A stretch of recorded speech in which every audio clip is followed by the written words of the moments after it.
자, 일단은 가난한 사랑 노래라는 시를 볼 건데 작가 이름을 좀 먼저 체크 좀 할게요. 신경림. 신경림 작가는 작가적인 색채를 이해하고 있으면 도움이 되는 때가 있습니다. 신경림 작가는 주로 농촌을 배경으로 해요.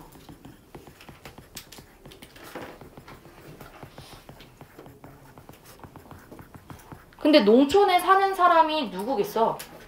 농민일 거 아니야. 근데 보통 우리나라에서 농민들이 잘 사는 경우는 사실 별로 없어요. 그래서 보통 신경림 작가는 농민 혹은 이 민중으로 대변되는 존재들의 한, 울분, 고뇌, 그리고 그들에 대한 연민, 애정 을 주제로 하는 시를 정말 많이 씁니다.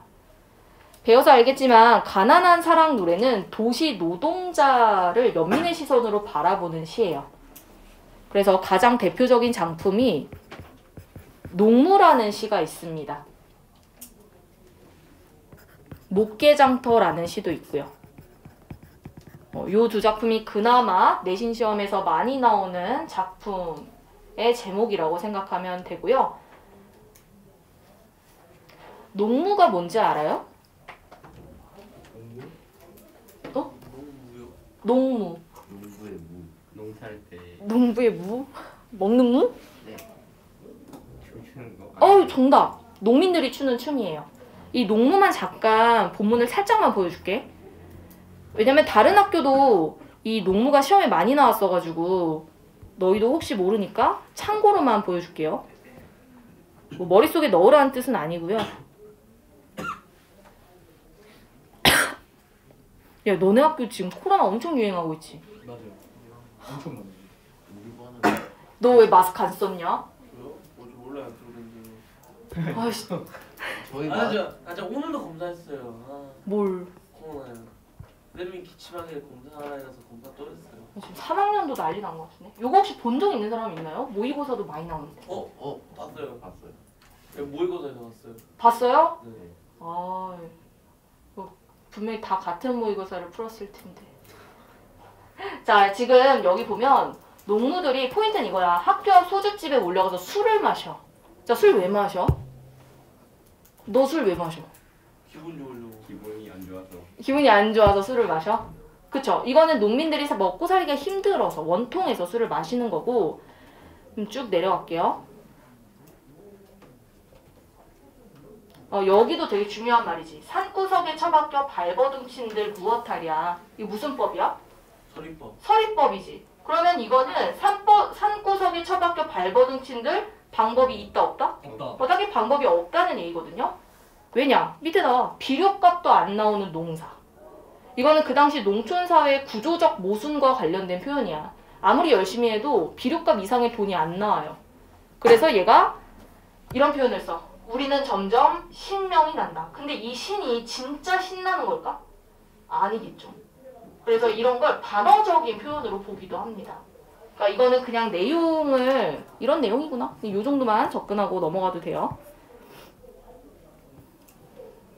자, 그러면 이 작품 한번 볼게요.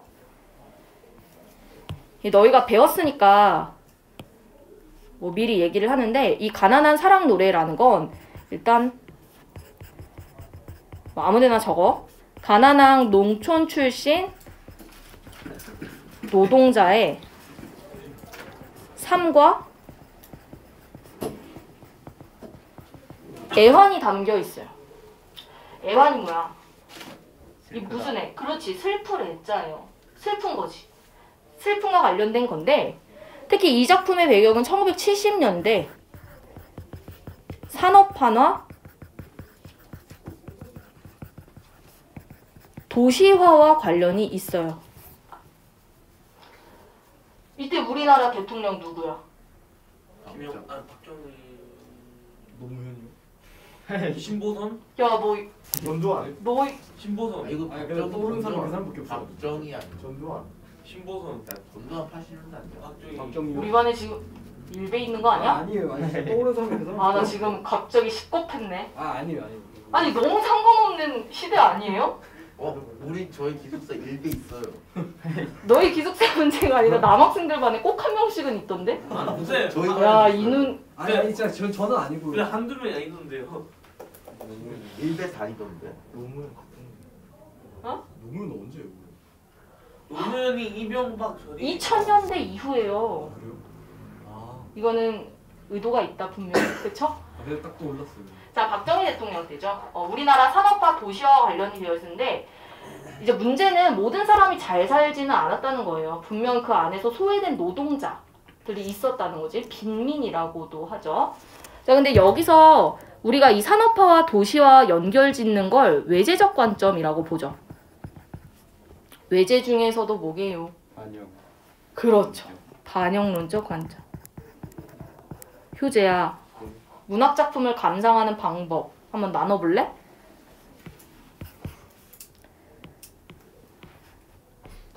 아, 오케이. 민성이가 해봐. 효용론적 관점. 아니 일단 외제적하고 내재적으로 하죠. 아, 좋아요. 자, 문학 작품을 감상할 때는 내재적 관점이랑 외재적 관점으로 나누죠. 그다음에 외제적에서 태율이가 말한 반영론적 관점하고 독자한테 얼마나 도움이 되냐는 효용론적 관점하고 그다음에 시대론적 관점. 그게 반영인데? 여기 아니에요? 정답. 스틸했어, 정답. 표현론은 뭐와 관련 짓는 거지? 작가. 작가 혹은 시인이죠. 효용은 독자. 지금 민성이가 사실 다 개념까지 설명했어. 진짜 내가 늘 강조하지만 이 제자 어이자로 쓰지 마라. 영광고 애들 맨날 서술형 볼 때마다 이거 어이자로 써가지고 선생님이 다 틀리게 표시한단 말이야. 뭔 죄예요? 응? 무슨 죄? 있을 제자. 안에 있다. 밖에 있다. 이런 뜻. 자, 내재라는 건 너희 한 번쯤은 들어봐서 알잖아. 그냥 작품 안에서만 감상을 하는 거야. 그래서 화자, 시어, 심상, 표현, 운율 뭐 이런 것들에 대한 말이 나오면 이거는 그냥 작품 안에서만 파악하는 내재적 관점이에요. 그리고 외제는 작품 밖에 있는 것과 관련을 짓는 거죠. 모의고사로 따지면 보기에 제시가 되는 내용들이고 반영론적으로 접근하려면 시대현실과 관련된 말이 나와야 돼. 그럼 이 작품은 반드시 70년대 혹은 산업화 시대 이런 말들이 들어가야 돼. 표현론적 신경림이잖아. 그러면 선지에 반드시 신경림, 작가, 시인 이런 식의 말이 있어야 돼. 그리고 효용론 독자라는 말은 안 나오지만 깨달았어, 알게 되었어, 반성했어 이런 말 나오면 돼요. 근데 이 작품은 시험에 나온다면 특히 이 반영이랑 연결될 가능성이 높다는 거지. 네, 이거 복습 차원으로 생각해 보면 되고요. 자, 이 작품을 크게 구조적으로 생각을 해보자면 내용이 기억나나요? 기억이 안 나요? 빨리 눈으로 읽어봐. 포스트잇에 명주 제일 고조.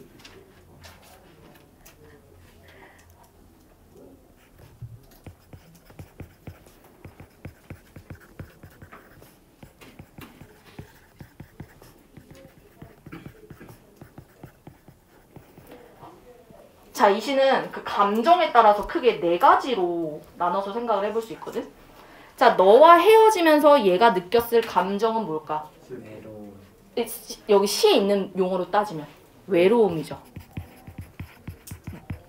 가난하다고 해서 외로움을 모르겠는가? 너와 헤어져 돌아오는 길에 눈 쌓인 골목길에 새파랗게 달빛이 쏟아지는데, 그러니까 즉 너와 헤어져서 내가 지금 외로움을 느껴 이런 말일 거고, 그 다음에 가난하다고 해서 두려움이 없겠는가? 두 점을 치는 소리, 방범대원의 호각 소리, 메밀묵 사려 소리에 눈을 뜨면 멀리 육중한 기계 굴러가는 소리. 그럼 얘들아, 호각이 두렵다는 거에서 뭐야, 나 감정 써버렸네. 감정이 뭐다? 두려움이다. 그 다음 가난하다고 해서 그리움을 버렸겠는가? 어머님 보고 싶소. 수없이 내어보지만 집 뒤에 있는 감나무에 까치밥으로 하나 남아있을 새빨간 감, 바람 소리도 그려보지만. 자, 그러면 이 감나무 생각하면서 어떤 감정을 느껴? 그리움이죠. 가난하다고 해서 사랑을 모르겠는가? 내 볼에 와닿던 네 입술의 뜨거움, 사랑한다고 속삭이던 네 숨결, 돌아서는 내 등 뒤에 터지던 네 울음. 자, 그러면 이 네 울음을 통해 알 수 있는 나의 감정은 사랑인 거예요. 그래서 이 시는 크게 이렇게 네 덩어리로 이루어지는 시라고 생각을 하면 조금 더 쉽게 다가올 수 있고, 이걸 통해 결국에 말하고자 하는 바가 뭔지를 생각해 봅시다. 결국 가난한 노동자도 사람이다. 기계가 아니다. 하지만 그런 감정을 버려야 하는 도시 노동자의 삶의 모습을 보여주는 거야. 그러니까 너무 삶이 퍽퍽하고 힘드니까 이런 감정을 느낄 여력이 없어요, 이 화자가. 하지만 그렇다고 해서 이런 감정이 없는 기계 같은 존재는 아니라는 얘기지. 자, 그래서 이 시인은 이런 가난한 도시 노동자에게 지금 따뜻하고 연민의 시선을 보내는 작가라고 생각해주면 됩니다.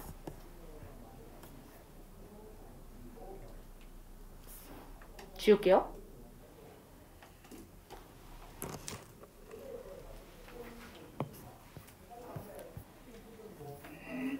여기 하나만 더 적을게. 자, 이 작품에서 화자는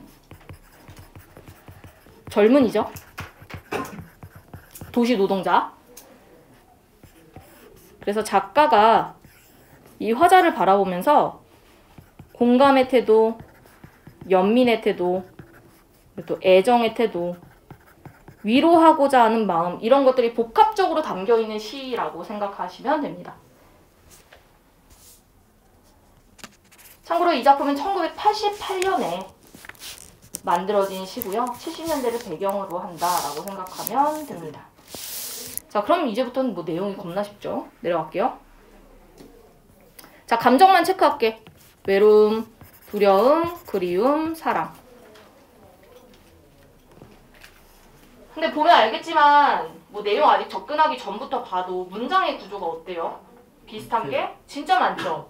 유사한 문장 구조의 반복, 유사한 통사 구조의 반복. 수미상관. 대꾸. 수미관대. 반복. 네? 수미상관. 수미상관? 여기 수미상관이 어딨어? 그럼 끝이랑 마지막이 그쵸? 아니 영어를 보면 품사만 똑같거든요. 너희 그거 아니에요. 네? 대꾸 아니에요? 정신없어. 배구랑 거랑 아니에요. 아는 게 많구나. 되게 좋은데. 도치. 조지는 반대. 아니, 나는 지금 유사한 문장 구조 그거 물어봤는데. 아 그래요? 얘들아, 유사한 문장 구조와 대꾸의 차이가 뭐게요? 달라요? 대꾸는 바로 나와야 되는 거 아니에요? 맞아요. 정답. 지금 그거 헷갈려하는 친구들이 있는데 유사한 문장 구조의 반복 안에 대꾸가 들어가요. 아 다른 게요? 네, 대꾸는 반드시 그 짝이 지어지는 문장의 구조가 붙어 있어야 돼. 근데 유사한 문장 구조는 1행이 있다가 마지막 행에 나와도 상관없어요. 떨어져 있어도 됩니다. 아셨죠? 네, 가난하다고 해서 외로움을 모르겠는가? 서리법이죠. 외로움 안다 모른다? 안다. 모른다? 안다. 안다. 보통 서리법 반대로 해석하면 쉽습니다. 그리고 서리법이 나오면은 이 가에다가 의문형 종결어미 이렇게 나오기도 해요. 근데 의문형 종결어미 안에 서리법이 들어가요. 모든 의문형 어미가 서리인 건 당연히 아니지. 근데 이걸 구분하는 기준이 좀 애매하긴 해. 원래 서리법이라는 게 뭐야? 그렇지. 내가 이미 답을 알고 있는데 굳이 의문형으로 표현하는 강조법이거든요. 그래서 너희가 그 문장을 보고 이 화자가 과연 이걸 진짜 알고 있는 건가 아니면 진짜 궁금해서 물어보는 건가 이걸 한번 고민을 해야 돼. 근데 이건 사람마다 살짝 차이가 있을 수 있기는 해요. 너와 헤어져 돌아오는. 자, 이 너 있죠? 이 2인칭 대명사란 말이에요. 그래서 보통 문학에서는 너가 나오면 청자를 설정했다라는 표현이 나옵니다. 너가 청자인 거죠. 이 시 안에서. 눈 쌓인 골목길에 새파랗게 달빛이 쏟아지는데. 자, 눈 이런 게 또 계절적인 배경을 드러내는 소재라고 할 수도 있겠네요.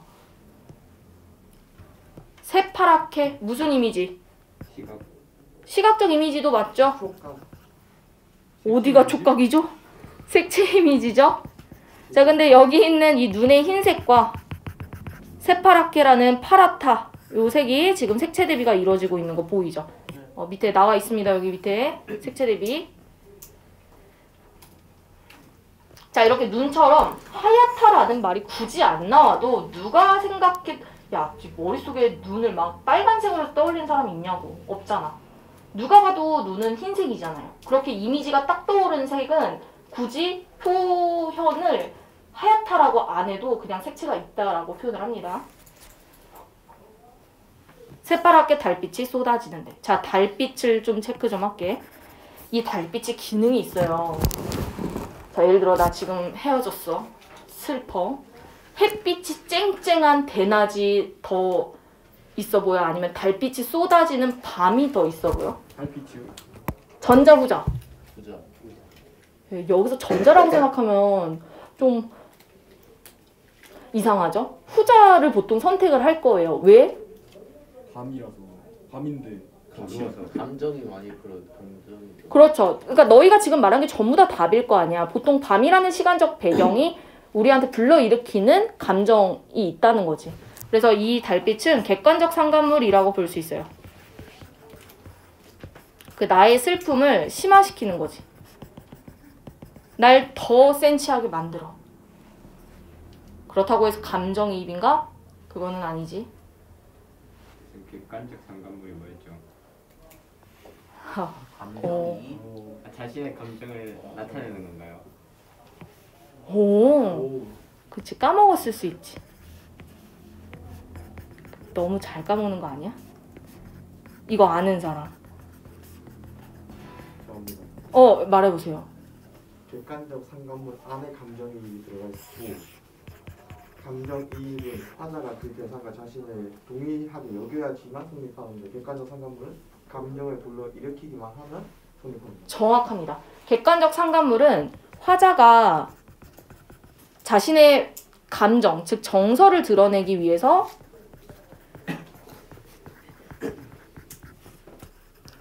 동원하는 모든 소재, 모든 사물이 다 될 수 있어요. 그래서 화자랑 그 대상의 감정이 일치할 때도 객관적 상관물이라고 얘기를 하지. 슬픈 달빛.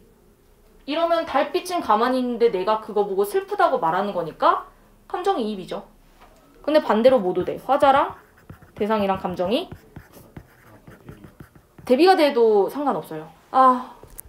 나는 여기 앉아있는데 저 바깥에 시끄럽게 떠드는 사람들 뭐 이런 것들이 있죠. 내 상황과 대비가 되는 소재들도 객관적 상관물이야. 근데 이거 감정이입은 아니죠.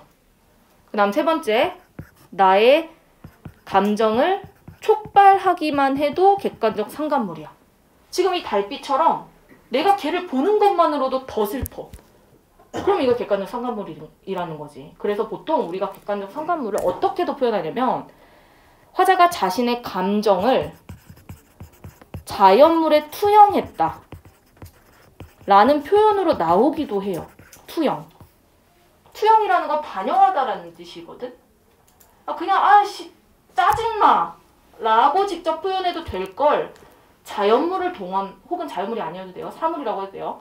동원해서 표현한 거기 때문에 반영이라는 표현을 쓰기도 합니다. 가끔 이 반영 혹은 투영이라는 말이 나오면 무조건 감정이입이라고 생각하는 사람들이 있어. 근데 그건 잘못된 생각이고요. 객관적 상관물이라고 생각을 해야 돼요. 쌤, 투영이랑 뭔 뜻인가요? 투영이란 뭔 뜻이냐고? 네. 내가 지금 정확히 30초 전에 투영이 뭐라 그랬어? 반영이라고 얘기를 했는데.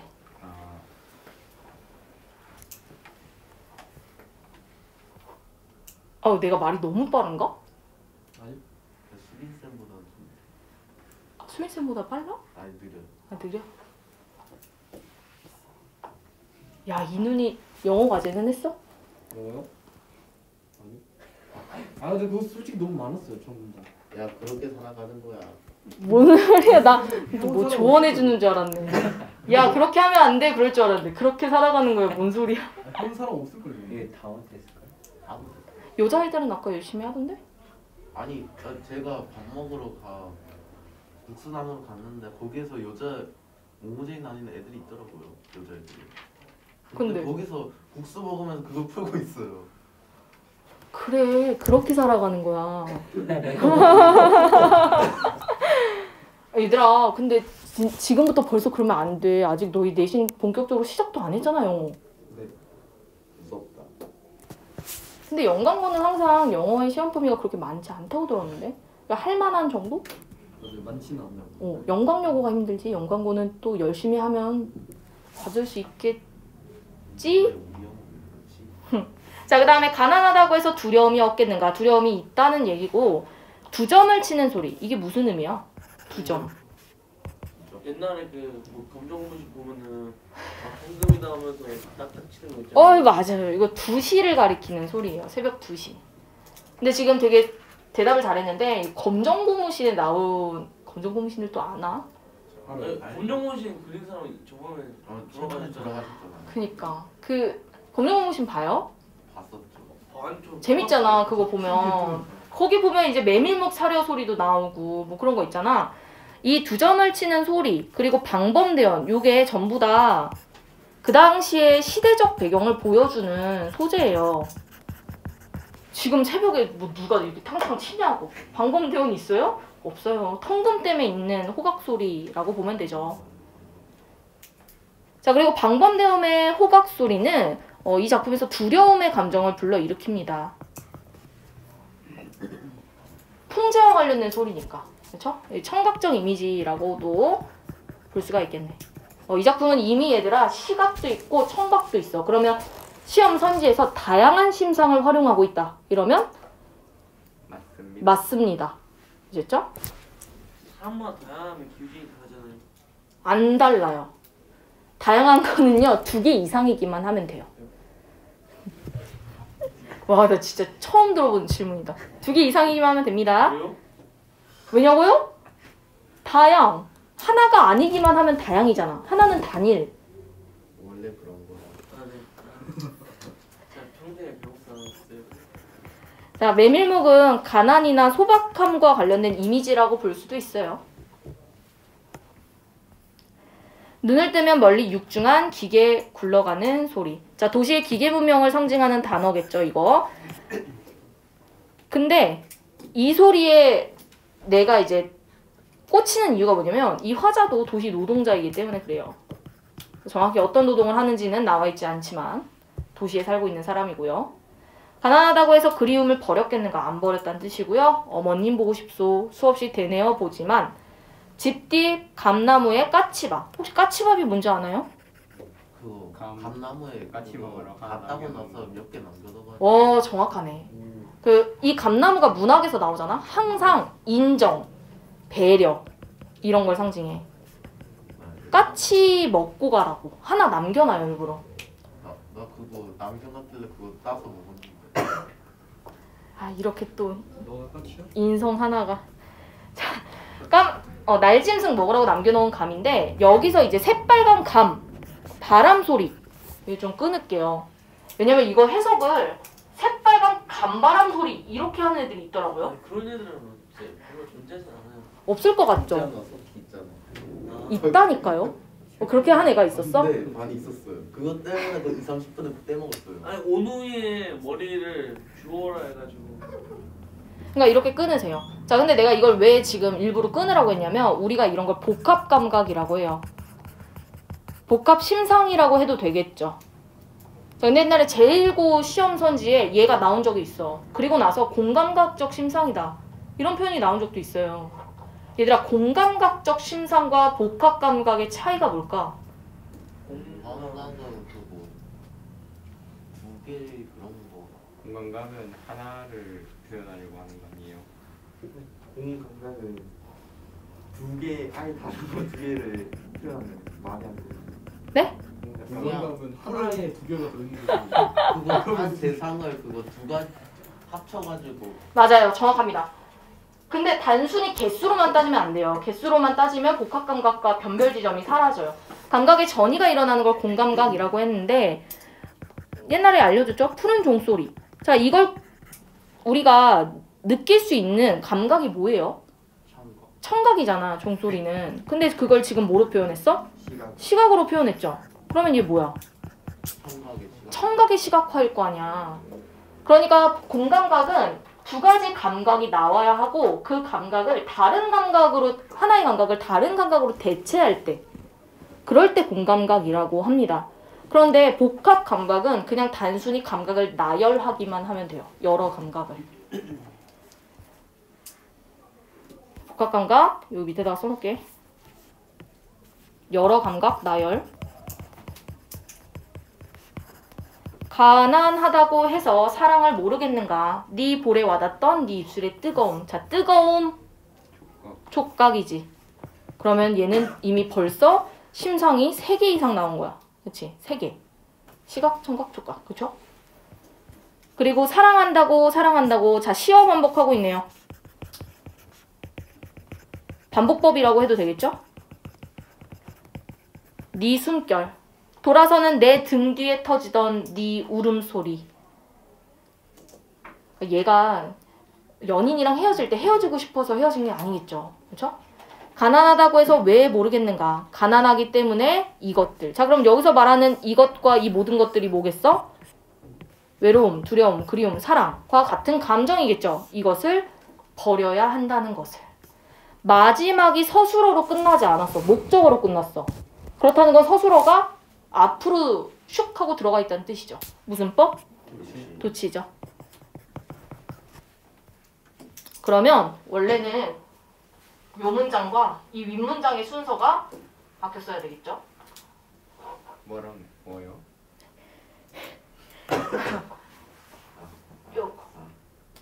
여기 둘 다 목적어죠? 이거 뒤에 원래 가난하다고 해서 왜 모르겠는가? 이게 사실은 요 뒤에 와야 문장의 구조가 맞는 거죠.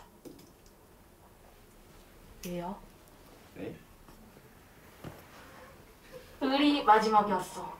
그렇다는 건 서술어가 어디론가 갔다는 거잖아. 그렇죠? 그게 위에 있다고. 위에. 이게 서술어잖아. 저 밑문장이랑 위에 문장이랑 바뀌었다고요? 네. 네. 네. 자, 오른쪽에 나와 있는 거 이제 밑줄만 칠게. 유사한 식구의 반복은 다른 말로 나올 수도 있어. 뭐라고 나올 수도 있을까? 동사구조. 네, 맞아요. 유사한 통사구조의 반복. 유사한 문장구조의 반복이라고 나올 수도 있어요. 자, 근데 이렇게 문장구조가 반복이 되면 당연히 통일감을 줘요. 통일감 주고 반복되면 무조건 운율. 서리법. 서리법을 통해 의미를 강조한다. 서리법이 내가 아까 말했지 강조법 중에 하나예요. 굳이 평서문으로 표현할 수 있는 거 의문문으로 바꿨기 때문에 강조의 의미가 있다고 보는 거고, 도치법. 도치는 당연히 주제 강조야. 예를 들어 밥 먹고 싶다. 이거랑 먹고 싶다. 밥을. 뭐가 더 밥이 강조돼? 후자가 강조되잖아. 도치법도 강조법 중에 하나고, 그 다음에 감각적 이미지 지금 3개 나왔어. 시청, 촉각. 다양한 감각적 이미지라고 나오면 맞습니다. 주제까지는 적을게요.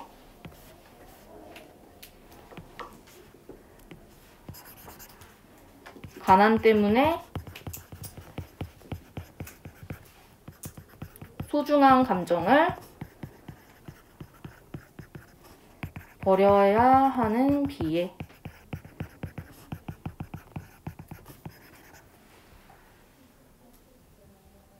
그리고 얘들아,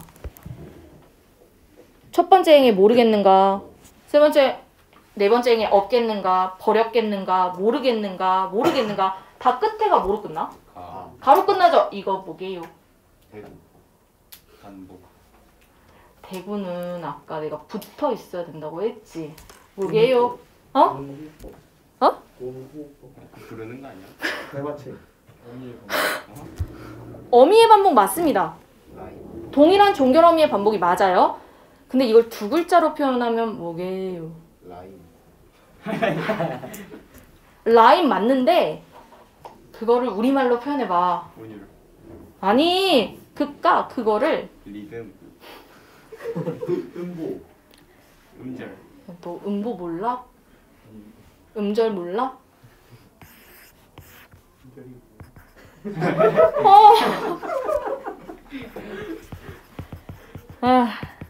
아까 동일한 종결음이 이거 나왔잖아. 이것도 맞아. 근데 이걸 표현하는 문학적 용어가 있어요.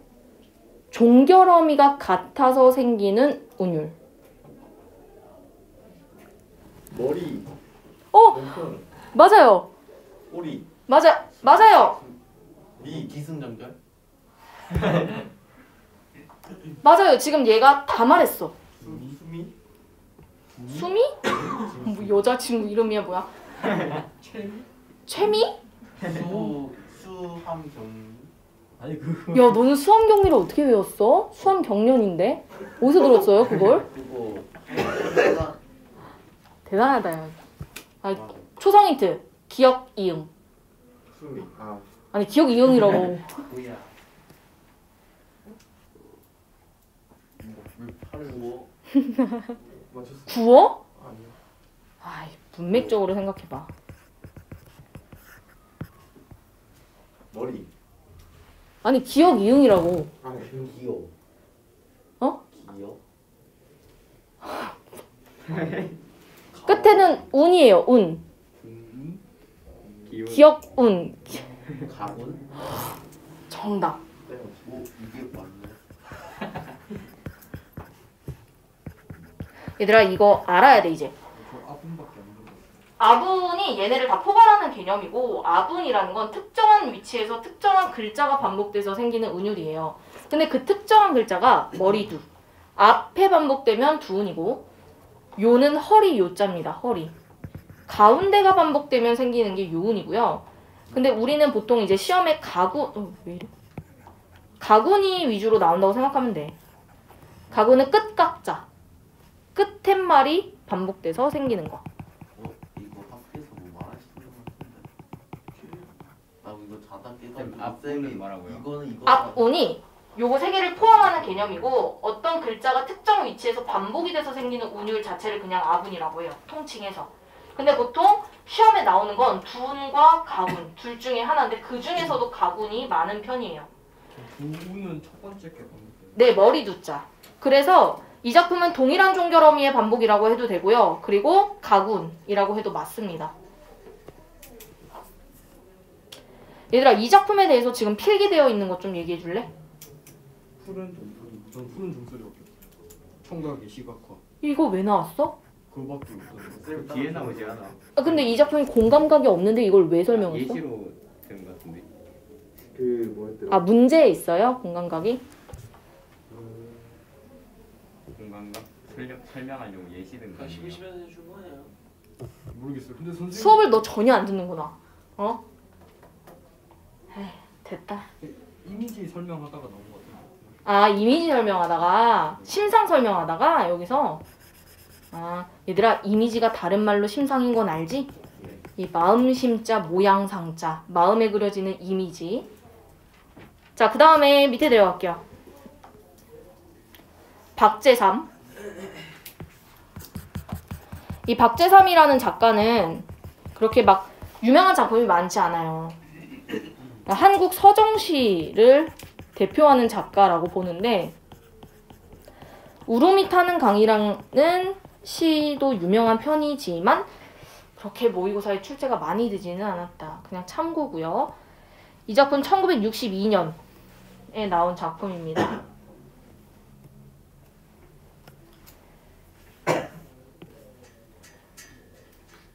자, 이 작품에서 포인트는 뭐냐면 가난한 삶이야. 그 가난한 삶을 어떻게 형상화했는지를 파악하는 게 중요하거든. 특히 얘네 집 자체가 지금 힘들잖아요. 그걸 어떻게 알 수 있어? 그 아침마다 네. 뭐냐 그 물고기 불러가지고 물고기 팔러 가요. 누가요? 엄마. 엄마가요. 근데 지문에서 뭐라고 했냐면 은전만큼 손이 안 닿는 한이다 라는 표현이 나와. 은전이 뭐지? 돈이에요. 그러면 돈이 안 닿는다는 거야. 그러니까 이런 표현은 엄마가 열심히 생선을 팔지만 얘네 집이 지금 가난하다라는 걸 보여주는 표현 중에 하나고, 그리고 오누이가 방 안에서 어때? 막 덜덜덜덜 떨어. 추워가지고. 이런 표현들이 이 집안이 가난하다라는 걸 또 보여주는 소재고, 이거를 마지막에서 달빛 받은 옹기들이라는 표현으로 또 제시를 하고 있어요. 옹기가 뭐야? 그렇죠. 항아리. 근데 항아리를 보면 반짝반짝거리잖아. 그게 마치 엄마의 눈물 같다. 이런 표현을 하거든요. 그래서 이런 표현을 통해서 결국에 이 시는 어린 시절에 어머니가 느꼈을 한의 감정에 대한 내용을 담고 있다라고 보면 됩니다. 그래서 아까 오누이를 화자라고 했잖아요. 그 오누이 중에 한 명이 과거를 회상하고 있다라고 보면 되겠죠. 자, 이 시는 그렇게 막 엄청 어려운 건 아니라서 빨리 볼게요. 진주장터 생어물전에는 바다밑이 깔리는 해 다진 어스름을 울 엄마의 장사 끝에 남은 고기 몇 마리에 빛을 발하는 눈깔들이 속절없이 은전만큼 손 안 닿는 한이던가. 자, 진주. 이런 거는 구체적인 장소죠. 그리고 뭐 이런 구체적 장소가 이제 사실성을 높여준다. 이런 거 괜찮죠. 혹은 뭐 향토성. 이런 것도 괜찮고. 엄마의 삶의 터전이겠죠. 그리고 해가 다진 어스름. 이것도 시간적 배경이네. 저녁이죠. 무겁고 어두운 분위기 주려고 일부러 저녁을 설정한 거겠지. 이때가 뭐 해가 쨍쨍한 낮이면 이것도 좀 이상하잖아. 우엄매의 장사 끝에 남은 고기 몇 마리. 빛을 발하는 눈깔들이 은전만큼 손이 안 닿았다. 자, 여기서 중요한 거는 이 눈깔과 은전이에요. 생선 눈깔이 회색? 은색이잖아. 그 은색과 동전이 비슷해요. 그래서 여기서 둥근 이미지의 유사성이라는 말 나오죠. 손 안 닿는 한이던가. 얘 또한 의문형 어미죠.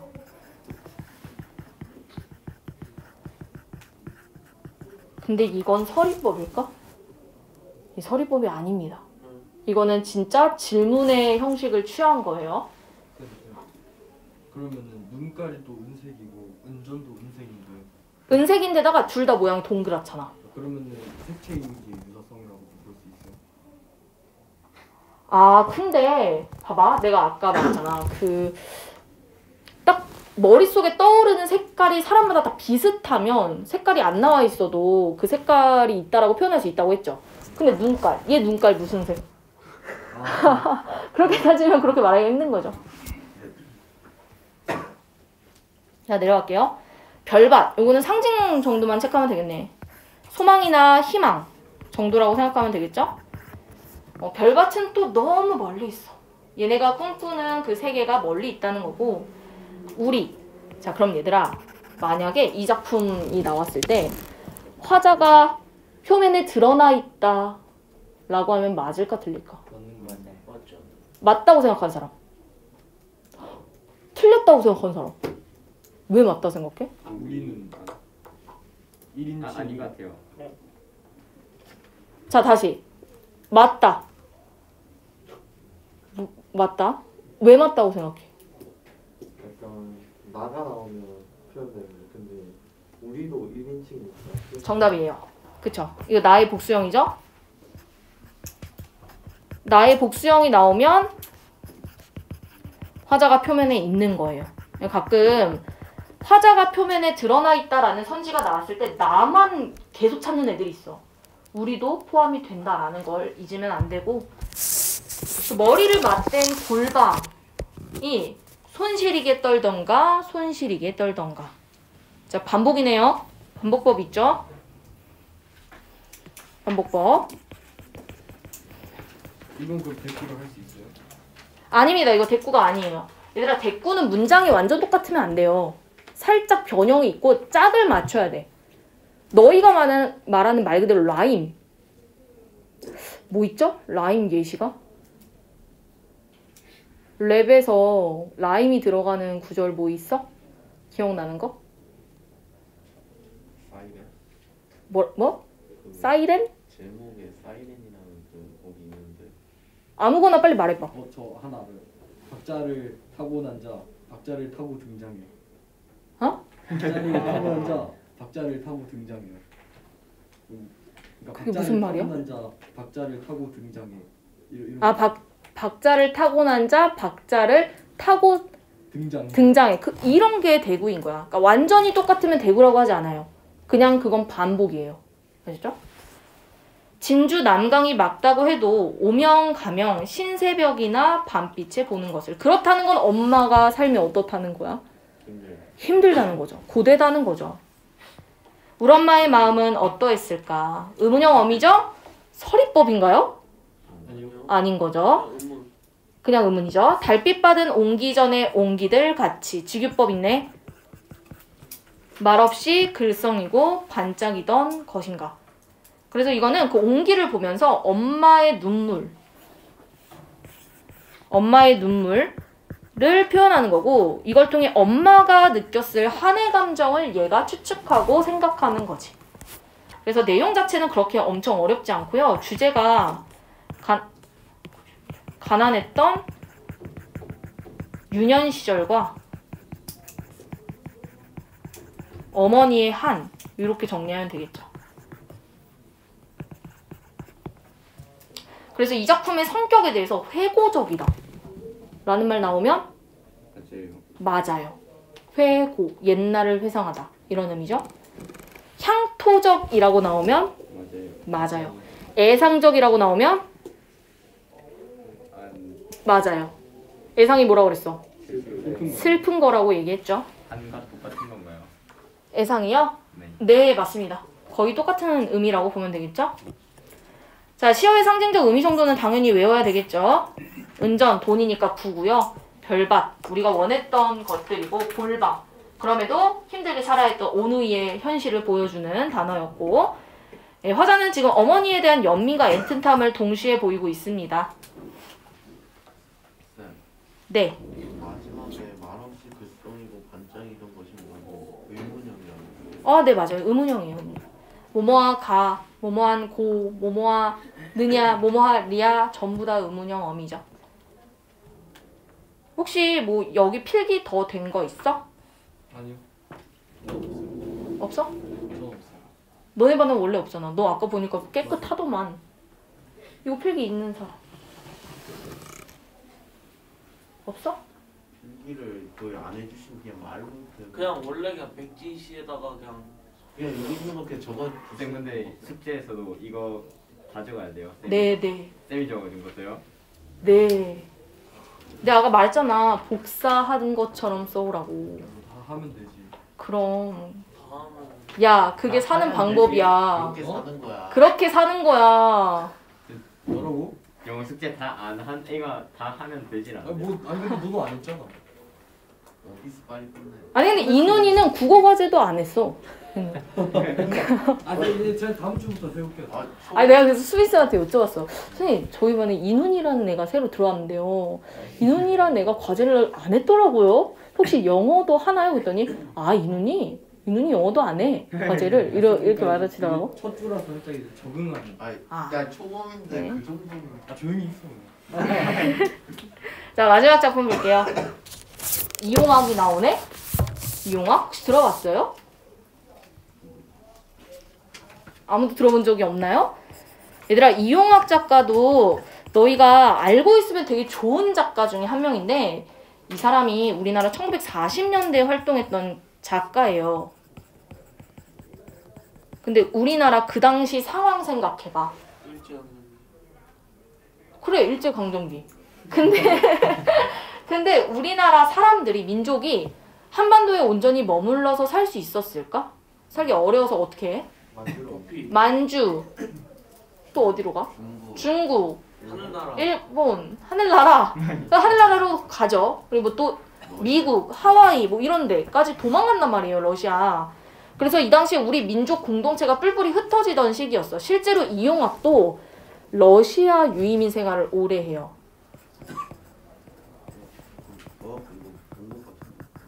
당연히 봤겠죠. 유명한 작가인데. 유이민이 뭐야? 강제로 이주되는 꼭 강제로 이주가 되지 않아도 돼요. 그러니까 어쨌든 자기가 살던 곳을 떠나서 유랑하면서 사는 사람들을 유이민이라고 하는데 이 사람이 얼마나 힘들었냐면 쓰레기를 먹고 살았대요. 쓰레기요. 음식물 쓰레기. 먹고 살 게 없어서. 러시아 가서 고생을 엄청 한 거죠. 그래서 이 사람의 작품이 나오면 유이민의 비애, 고향에 대한 그리움이 주제의 거의 대부분이라고 보면 돼요. 근데 마침 또 제목이 그리움이네? 뭘까? 어디가 그립다는 거야? 고향이 그립다는 거겠죠. 자, 가장 대표적인 작품에는 낡은 집이라는 작품이 있고요. 수능 특강 연계 굉장히 많이 되는 작품이고 오랑캐꽃이라는 시도 있기는 합니다. 낡은 집을 잠깐 살짝만 보여줄게요.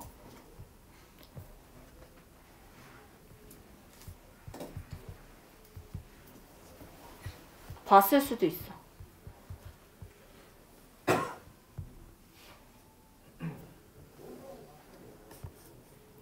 엄청 길어, 시가. 자, 한번 눈을 보세요. 은동곳이나 산호관자는 보물이에요, 보석. 그렇다는 건 이 집에 살았다는 백성이 대대로 뭐 했다는 거야? 가난했다. 겁나 가난했다는 거야. 누구를 상징하게? 우리 민족. 어이, 정답. 우리 민족. 아 이것도 본 거 같아. 좀 안 본 게 없는 것 같은데. 아 이거 저 쌤, DSM이랑 했던 거 같아. 했어요? 했던 거 같아. 그냥 보석, 보물. 그러니까 우리 민족 상징한 게그 대유법 아니야? 어떤 거요? 백성? 네. 백성이 어떻게 대유야? 백성이 백성이지. 아 그래요? 헷갈렸어요. 예를 들면 이게 백성이 아니라 이 집에 살았다는 이눈이는 대대로 관자를 갖지 못했다. 이러면 그거 대유일 수도 있지. 네. 자, 털본에 간 곳은 아무도 모른대요.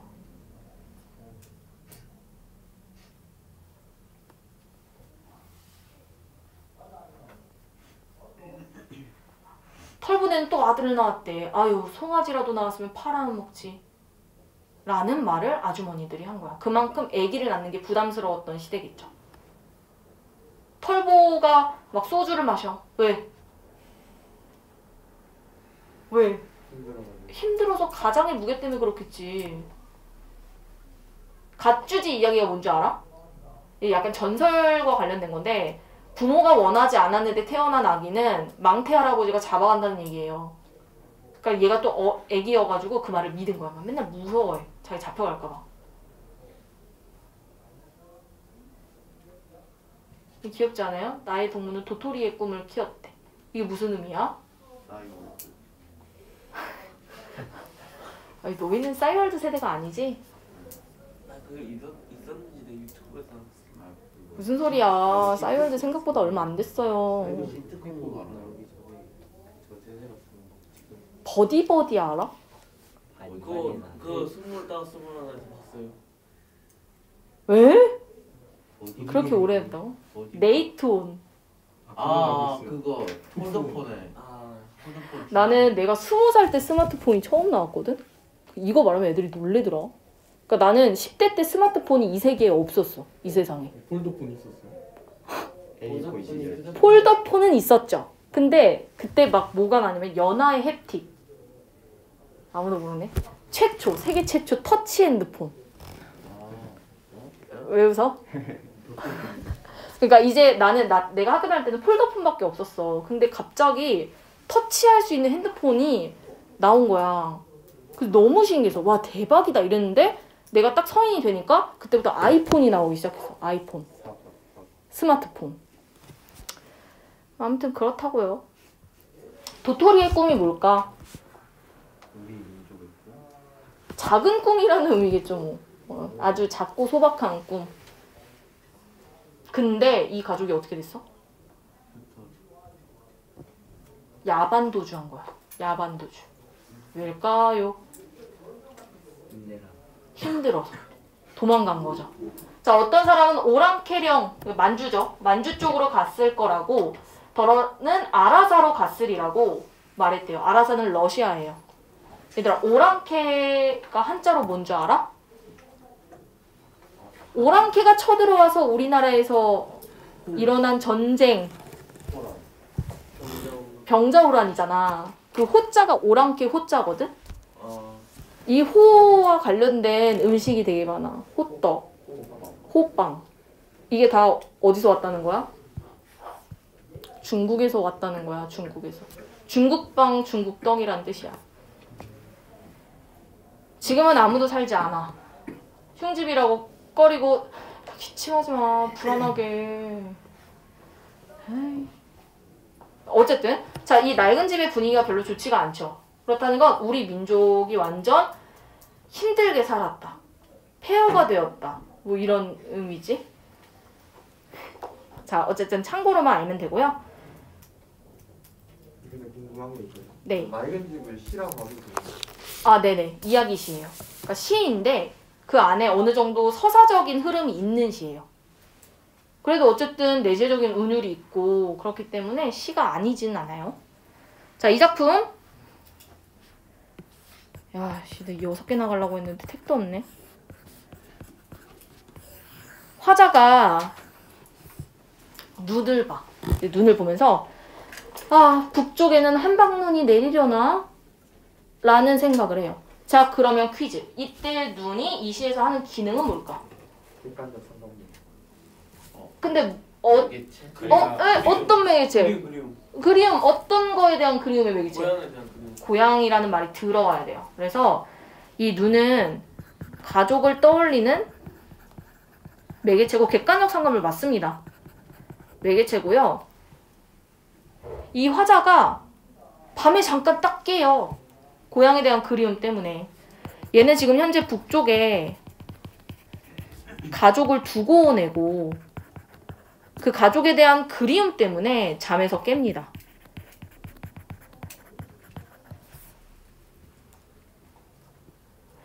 그래서 이 눈과 관련해서 어떤 얘기가 나오냐면 한방눈을 내리는 고향을 생각해요.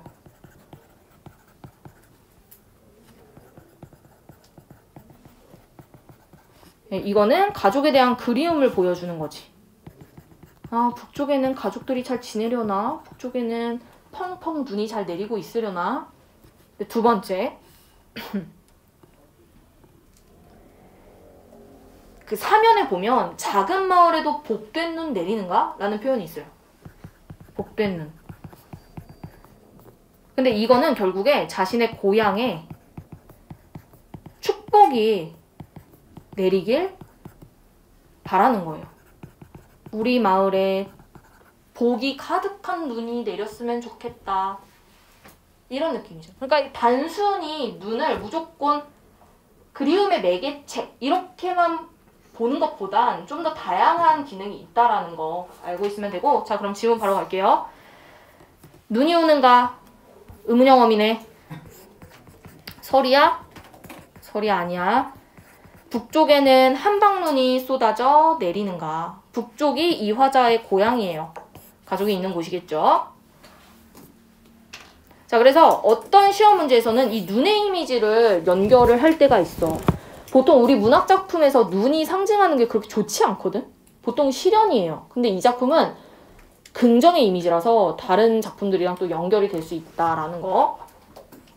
험한 벼랑을 굽이굽이 돌아간 백무선, 철길 위에 느릿느릿 밤새워 달리는 화물차의 검은 지붕. 굽이굽이 느릿느릿이 뭘까요? 5글자. 음성상징어. 음성상징어. 의성어일까? 의태어일까? 둘 다 의태어죠. 모양과 관련된 말이고. 이건 대꾸로 네. 봐도 돼요? 아, 진짜. 그놈의 대꾸. 이게 왜 대꾸예요? 뭔가 비슷하지 않아요 좀? 얘들아, 그 대꾸는 문장의 구조가 비슷해야 돼. 그러니까 어떤 단어 자체가 반복이 되는 건 대꾸가 아니죠, 당연히.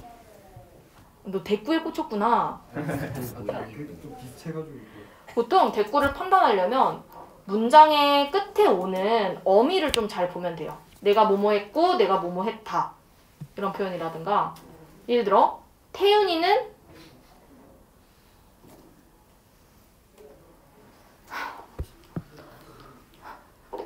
라임을 넣으려면 모르겠어.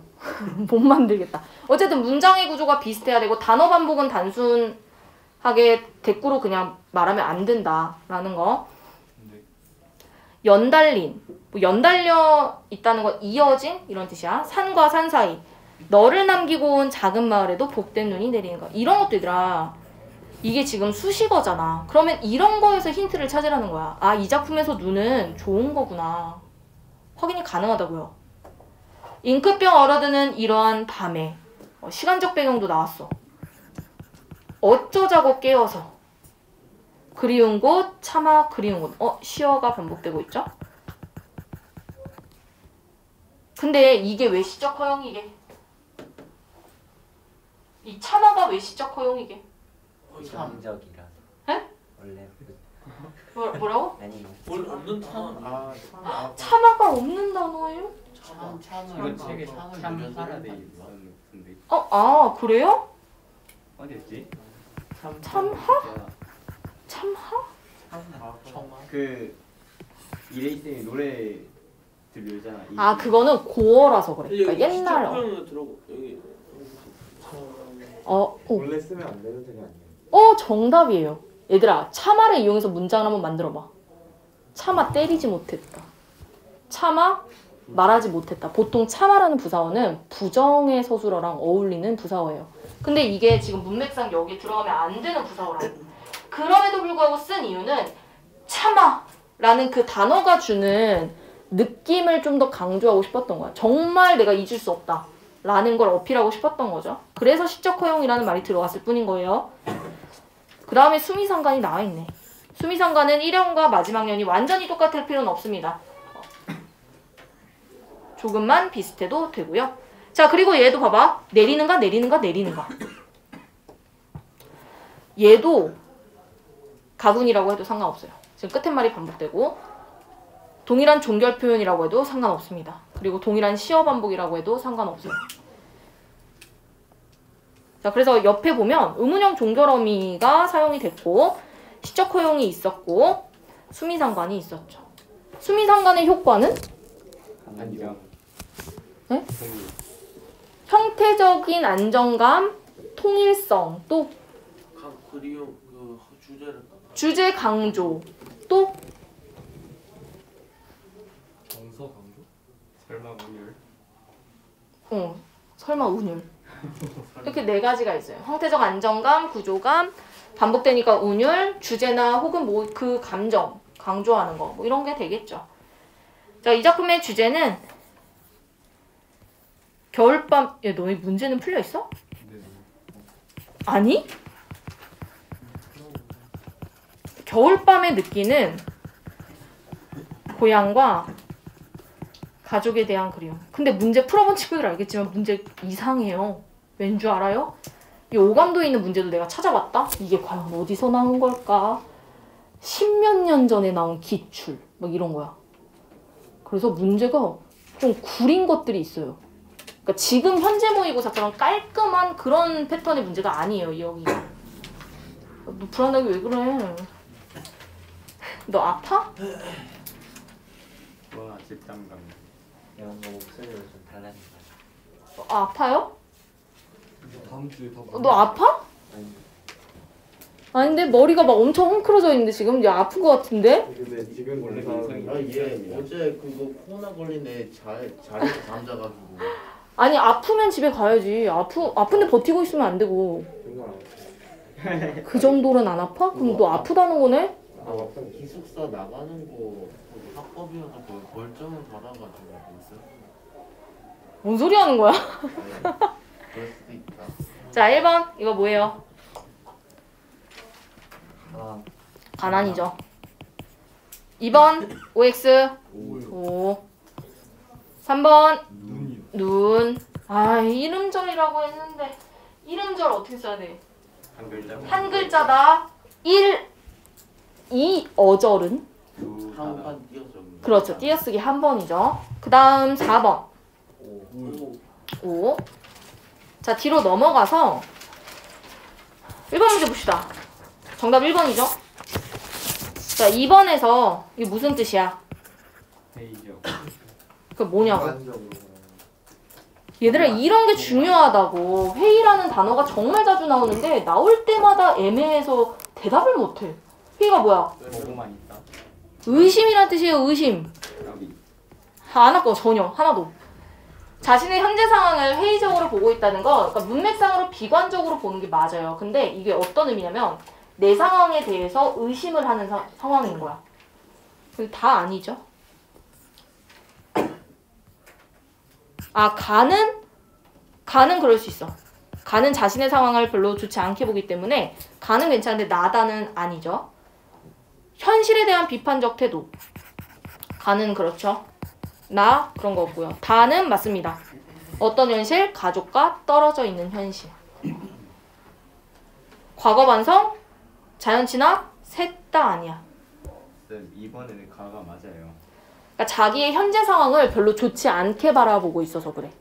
근데 의심은 아니잖아요. 얘들아, 이 의심이 내 돈 훔쳐간 거 아니야, 스키? 이런 의심이 아니야. 그러니까 내 상황에 대해서 생각하는 것 자체를 회의라고 하는 거야. 아까 이제 민성이가 비관이라고 얘기를 했잖아. 그러니까 회의랑 비관이 거의 비슷한 의미예요, 문맥상. 그래서 내 상황을 의심하면서 내 상황을 안 좋게 바라볼 때 회의라고 씁니다. 자, 2번. 문학작품 감상 방법. 자, A 무슨 관점? 반영인데요. A 반영. B는 표현 표현. 그 다음에 얘들아 C, D 둘 다 표 내재. E가 효용. 효용이죠. 뭐 반영한다. 반영이고. 2번은 애초에 말이 틀렸어. 얘들아, 시인의 시적 대리인이 화자야. 시인과 화자를 분리해서 시인 자신의 생각과 거리가 있다? 이거는 시에 대한 그냥 개념 자체가 틀려버린 거예요. 물론 시인이 곧 화자인 건 아니지만 보통 시인은 자신의 생각을 화자에 담기 때문에 거리가 있다고 말하면 안 되고요. 3번 C. 화자에 대한 설명이잖아요. 이거 자체가. 근데 그렇다고 해서 이 당시 시대 현실을 말하지는 않아요. 그 다음 D. 너가 이 작품에서 청자잖아. 그런데 전체적으로 봤을 때는 이게 대화이진 않거든요. 대화하려면 청자의 대답이 있어야 되잖아. 그렇지는 않아요. 5번 반성, 효용이죠. 3번 4번 아니야 이거. 4번이죠. 4번 내가 그리워하는 대상 새빨간 감, 고향이죠. 고향. 자, 넘어가고요. 4번 4번. 야, 이거 중딩 때 배운 사람. 저요. 이거 엄마 걱정이잖아. 네. 그쵸? 아, 이거 중2인가? 중1 애들이 배우는 거야, 이 시가. 열무 30단을 이고 시장에 간 우리 엄마. 이거 똑같잖아. 엄마의 고단한 삶. 안 오시네. 해가 시든지 오래. 나는 찬밥처럼 방에 담겼다. 여기도 비유가 있는데 이거는 나의 외로운 처지를 말하는 거예요. 우리가 보통 찬밥 신세다라는 표현을 쓰기도 하죠. 아무리 천천히 숙제를 해도 엄마가 안 오시네. 배춧잎 같은 발소리. 얘들아, 배춧잎 같은 발소리는 어떤 발소리야? 사그락. 사박사박. 아삭아삭. 아니, 그러니까 나는 이 소리 자체를 물어본 게 아니고 어떤 이미지 때문에 배춧잎 같다라고 얘기를 했을까? 힘들어요. 정답. 야, 배춧잎 쩔어 있는 거 알지? 소금물에 넣으면. 네. 그런 이미지와 관련된 비유예요. 그 소리 자체가 아삭아삭 이런 게 아니에요. 터벅터벅, 철부덕철부덕 이런 소리인 거지. 타박타박이니까 의성어도 있고. 안 들리네. 어둡고 무서워. 금간 창틈으로 고요한 빗소리, 청각적 심상 있죠? 빈방에 혼자 엎드려 훌쩍거리던 아주 먼 옛날. 그러면 이 시도 화자가 회상하는 거네. 그쵸? 지금도 내 눈시울을 뜨겁게 하는 윤현의 윗목. 얘들아, 배운 사람 있잖아? 왜 윗목이란 표현을 썼을까? 아랫목. 이게 방에 보면은 방 구조를 보면은 이게 어른들 아랫목 지진다 그런 말 하는 거. 그 추운 방이 그 있고 뜨거운 방이 따로 있고 맞는데 그래서 뭐요? 아랫목은 욕 깔고 자는 거. 윗목이 차갑다. 윗목이 차갑지. 아랫목이 따뜻하고. 그렇다는 건 내 유년이 차갑다는 거야. 내 유년이 차갑다는 게 뭐겠어? 내 유년 기억이 쓸쓸하고 그지 같다. 이런 의미지 때문에 저시어를 쓴 거야. 1번 맞고요. 2번 맞고 3번 맞고. 그럼 4번 왜 틀렸는데? 아픈 놈. 그냥 5개 중에 원시랑 의도가 다른 거 아니에요? 아픈 마음을 표현하는 거예요. 그냥 5개 중에 4개. 정답. 야, 보기에 엄마 마음 있어? 아니요. 보기에 엄마 마음 없어. 보기에 내 마음밖에 없어. 그러니까 그 추억에서에는 엄마의 한이 있잖아. 근데 이 작품에는 엄마 마음이 안 드러난다고요. 그러니까 여기가 틀린 거지. 어머니 마음. 내 마음이야, 보기는. 5번. 채소장사 바꿨지 뭐. 열무 30단에서 알 수 있죠? 그리고 5번 문제는 얘들아, 이거는 내가 봤을 때 이건 문제가 좀 그래요. 오류고. 난 이거 말이 안 된다 생각하거든? 정답 5번인데 3번 이상해. 그죠, 저 3번 했다가 틀렸거든요. 그니까요. 이게 내가 그래서 찾아봤다고, 이 문제를. 이 문제가 2002년인가? 그러니까 엄청 오래된 기출이거든? 학교 선생님이 혹시 이 5번에 3번 선지 설명해줬어? 네, 저 해줬는데 감정이 이입되는 게 아니래요. 네, 선생님 분이 까주신다. 맞아요. 그래도 그렇게 말씀하신 것 같은데. 근데 만약에 그렇게 말씀하셨다는 건 3번이 정답이라는 뜻이잖아. 아 그러니까 맞다. 이입되어 우리 반에서 이거 3번이 정답이라 했는데. 어? 이거 다 정답지 5번인데? 이 쌤이 선생님께서 3번이라 했어요. 어. 환자 자신의 감정이 아니라 어머니의 감정이. 맞아요. 그렇게 말하셨어요. 여기가 틀렸다고 했다고? 네, 어머니가 이입되어 있다. 그러면 학교에서는 지금 3번이라고 한 거야? 5번이라고 한 거야? 5번이라 했어요. 그러면 결국에 선생님이 3번, 5번 다 정답이라고 말하신 거네. 아, 왜냐면 3번이 왜? 적절하지 않은 거 그러는 건데? 그러니까 5번이 정답이었어요. 제가 잘못 말했어요.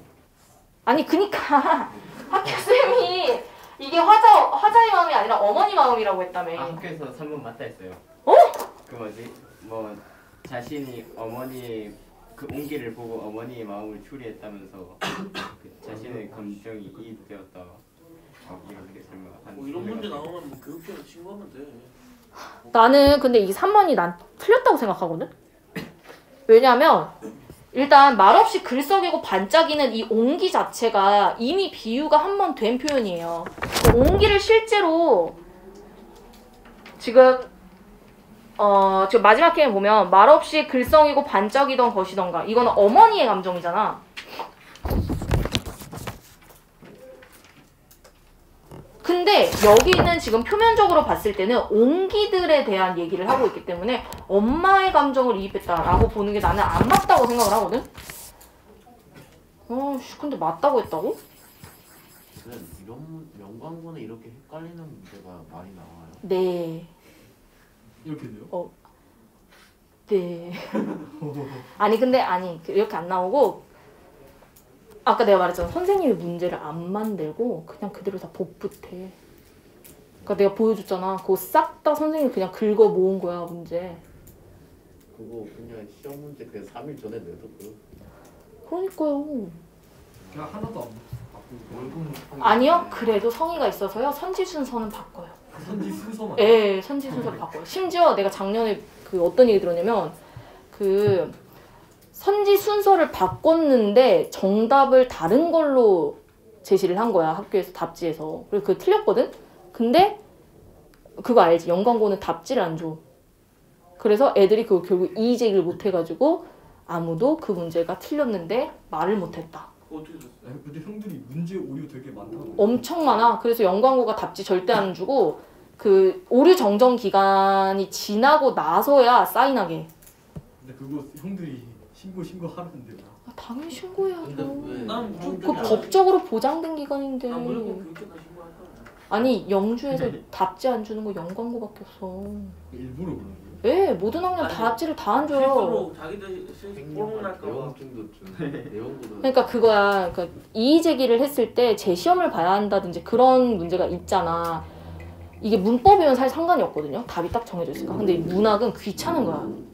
태클을 걸면 얼마든지 받을 수 있어서 애초에 답지를 안 줘버리면 애들이 이해를 못하니까 제기를. 그래서 애들이 학원에 시험지를 들고 오잖아? 아무도 답을 몰라. 그리고 심지어 시험 문제도 깔끔하지도 않아가지고 답이 다 달라 애들끼리. 그러니까 그런 문제가 진짜 많아요. 모르지? 올해는 어떻게 그럼 될지. 그냥 넘어가는 거예요. 네. 근데 애들이 1학년 때 조금 막 분노한다? 이런 거에? 근데 2학년, 3학년 되잖아? 그냥 그러려니 해. 궁금해하지도 않고 체면. 그러려니 해. 그냥 학교에. 그리고 영광고가 이의제기를 잘 안 받아줘. 선생님들이. 그냥 뭐라고 하는지 알아? 이게 맞아. 이러고 끝나. 정말 거지 같은 학교. 그럼 좀 더 큰 곳에다 이렇게 신고를 해야 돼. 교육청이나 교육청으로 가자. 아니면 신문고에 신고하잖아? 그러면 교육청에서 뭐라고 하는지 알아? 사립학교는 저희의 권한이 닿지 않습니다. 이런다. 왜냐면 실제로 신고를 했던 경험이 3번 맞아요. 아 근데 난 아니라고 생각해. 근데 선생님이 맞다고 했으면 어쩔 수 없지. 그러면 이 문제 나오는 거 아니에요? 이렇게 이런 문제가. 너 같으면 이걸 낼 거야? 나 같으면 절대 안 내. 이거 낼 문제 많은데 이거 내가지고 괜히 애들이 3번 선지에 대해서 태클 거면 그거 일일이 선생님이 다 대답해줘야 되는데 내겠어? 귀찮아서 안 되는 거 아니에요? 이런 문제는 안 내요 잘. 그리고 이거는 헷갈리는 수준이 아니라 난 아니라고 생각한다니까 이 선지가. 근데 어쨌든 선생님이 지금 맞다고 한 거는 지금 태윤이가 말한 것처럼 그냥 어쨌든 옹기를 보면서 어머니의 마음을 화자가 추측했기 때문에 화자의 감정이 이입됐다. 그냥 이렇게 말했다는 거잖아. 이게 뭐냐고요. 감정을 그냥 이입하면 이입하는 거지. 어머니의 마음을 추측해서 그걸 이입해서 그걸 화자의 감정이입이라고 했다. 이렇게 본 거거든. 그러면 이거 고소해도 안 되는 거죠? 사립학교. 네? 고소해도 안 먹고 무슨 고소야. 고소가 웬 말이니. 사립학교는 얘들아 아무것도 먹히지 않아. 그냥 우리가 시험을 알아서 잘 보는 거밖엔 답이 없어. 그런 법을 위반한 게 아닌 거 아니에요? 왜요? 사립학교면 그거 뭐- 아니에요. 법을 위반한 거예요. 근데 사립학교에서 안 적용된 거니까. 아, 사립학교는 안 적용되는 게 아니라 사립학교는 워낙 적폐. 그래서 뭔가 위반이 있어도 그 안에서 묻어. 아무튼 그렇다. 그게 공립이잖아. 그 난리 나거든요.